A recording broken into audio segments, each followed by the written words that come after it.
I am a 109 years old and I still walk every single day. Not far, not fast, but I walk. People ask me how I made it this long, and they expect something dramatic, a rare herb, a secret ritual, a perfect life. I didn't live perfectly. What I did was give up five comforts slowly, music deliberately, long before they had the chance to take my strength from me. Music comfort is seductive. It whispers, "You've earned this." It tells you to sit a little longer, eat a little more, sleep a little later, avoid a little effort. And at first, that seems harmless. The first comfort I gave up was the habit of sitting too long. In my 60s, I love my armchair. Big, soft, music forgiving. After dinner, I would sink into it and let the evening disappear in front of the television. There's nothing wrong with rest, but rest became default. Hours would pass without me standing. I noticed something small. When I rose from that chair, my knees argued more loudly than they used to. My back felt stiff. Not injured, just reluctant. That reluctance worried me, so I made a rule. No sitting longer than an hour without standing. At first it felt unnecessary, then it felt essential. I began standing, doing commercials, walking to the end of the driveway and back, circling the house. Movement keeps negotiations with age shorter. The second comfort I gave up was overeating at night. Evening hunger is often boredom wearing a mask. I would have second helpings because the food was there, not because my body needed it. Fullness feels satisfying in the moment, but heaviness lingers. I started finishing dinner slightly hungry, music, not deprived, just light. Lightness makes walking easier the next morning, and when walking becomes easier, you're more likely to continue. At 109, continuation is everything. The third comfort I gave up was climate perfection. I used to keep my house warm in winter and cool in summer, exactly the way I liked it. But I noticed that stepping outside felt more dramatic each year. Cold shocked me. Heat exhausted me. So I adjusted. I let the house be slightly cooler in winter, music slightly warmer in summer. Not uncomfortable, just less insulated. I wanted my body to remember how to adapt. If you protect yourself from every shift in temperature, music, your tolerance shrinks. Tolerance matters when you're old. Now, when I step outside, the air feels like information, not assault. The fourth comfort I gave up was driving everywhere. In my 70s, even the shortest distance was a car ride. Convenient, efficient, but convenience steals music strength quietly. I began walking to the market 2 blocks away. At first, I felt foolish. I could have driven, but those 2 blocks became my practice ground. Balance improves with repetition. Legs strengthen with use. When you stop asking your body to carry you, it forgets how.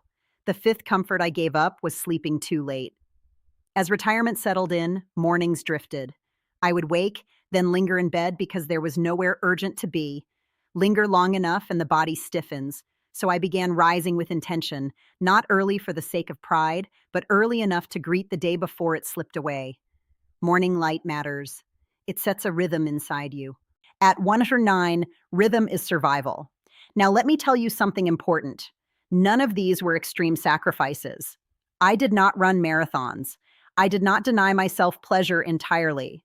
I simply removed the softness that invited decline. Comfort is not the enemy.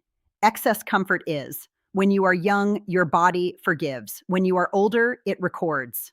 Music. The ledger of small habits adds up. People think I walk daily because I'm disciplined. I walk daily because I'm afraid of stopping. Music.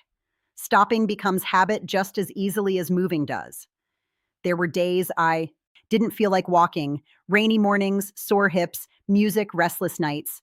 On those days, I walked anyway, but shorter. Consistency is more powerful than intensity. Even now, my walk is modest. Down the street, music around the corner, back again. I pause. I breathe. I notice the world looks different at 109. Slower, sharper. I have buried nearly everyone I grew up with. My world is small, but my legs still carry me through it. That is not an accident. It is the result of giving up small indulgences before they grew teeth. Music. You see, comfort promises relief, but relief without effort turns into weakness. Weakness invites dependence, and dependence, if it arrives too early, is hard to reverse. There is more to this than walking, more than food and chairs and temperature. What I gave up was not pleasure. Music. It was surrender disguised as ease, and that difference is what keeps me moving. When you reach 109, people don't ask you what you've gained. They ask what you've lost. Music, friends, family, strength, speed, and yes, I've lost all of those in pieces. Music. But what I protected, what I guarded fiercely, was my ability to move myself through my own day. That's why I still walk. It isn't about exercise, it's about ownership. The 5 comforts I gave up were not punishments. Music. They were trades. I traded softness for steadiness. I traded ease for endurance. I traded convenience for capability. And capability compounds. Let me explain something I learned slowly. Music. The body follows the mind. If you begin telling yourself, I'm too old for that, the body listens. It shrinks to meet that expectation. In my 80s, I heard many of my friends say, at our age, what does it matter? That sentence frightened me more than illness ever did. What does it matter? It matters because decline accelerates when you agree to it. When I gave up long hours in my chair, I wasn't just stretching my legs. I was telling myself, you are still responsible for your movement. Responsibility keeps you upright. When I stopped overeating at night, I wasn't dieting. I was protecting tomorrow's walk. Tomorrow always depends on today's choices. That's something youth rarely understands. At 20, you can mistreat tomorrow and still wake up strong. At 90, tomorrow is fragile. By 109, music tomorrow is a privilege. I guard it carefully.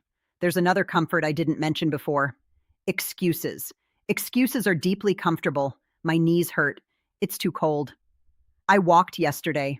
All true and music, yet incomplete. Pain is information, not always instruction. I learned to differentiate between injury and resistance. Injury requires rest. Resistance requires movement. Many people stop moving at the first sign of resistance. They confuse discomfort with danger. That confusion shortens lives. I don't ignore my pain. I adjust. If my hip aches, I shorten my route. If the wind is sharp, I layer up. If I slept poorly, I walk slower. But I walk because walking is more than motion. It is conversation with the world. I noticed the cracks in the pavement that weren't there last year. I noticed the tree that lost a limb in a storm. I noticed the way the air smells different before rain. Attention sharpens when you move slowly. Stillness, if chosen too often, dulls you. I've also given up another comfort. Music, the need to be entertained. Walking without headphones, without distraction, just the rhythm of my steps. In silence, music thoughts surface. Memories too. At 109, memory can be heavy, but walking gives it somewhere to go. Music. It loosens grief.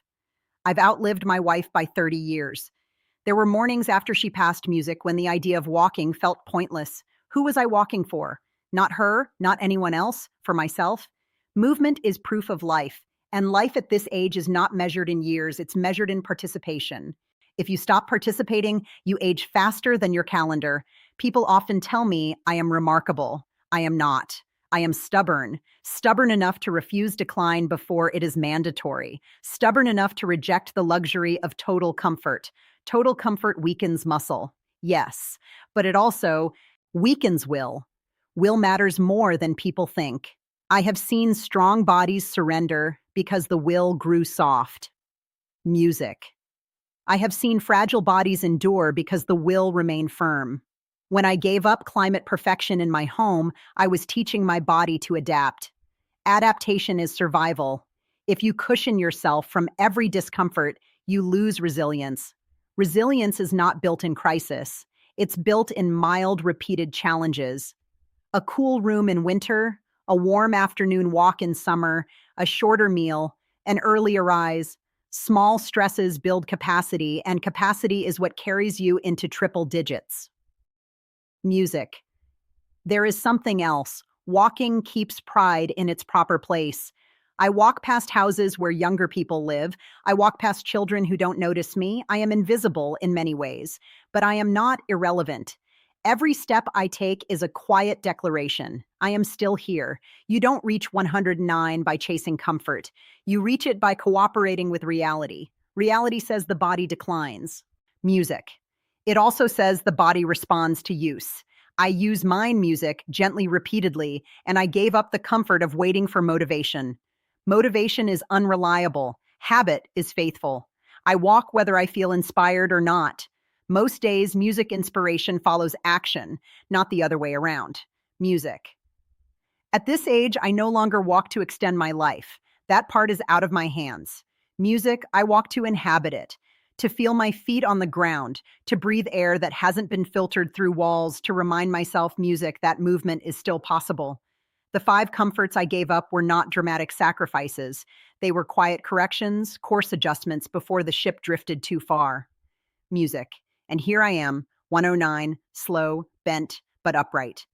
If I have learned anything in these years, music, is this. Comfort is sweet in small doses, but strength is built in its absence. And strength, more than luck, more than genetics, is what carries a man down the street at 109. One step, then another. And as long as I can manage that, I will keep walking. Thank you for watching this video. Click here to watch another video that might interest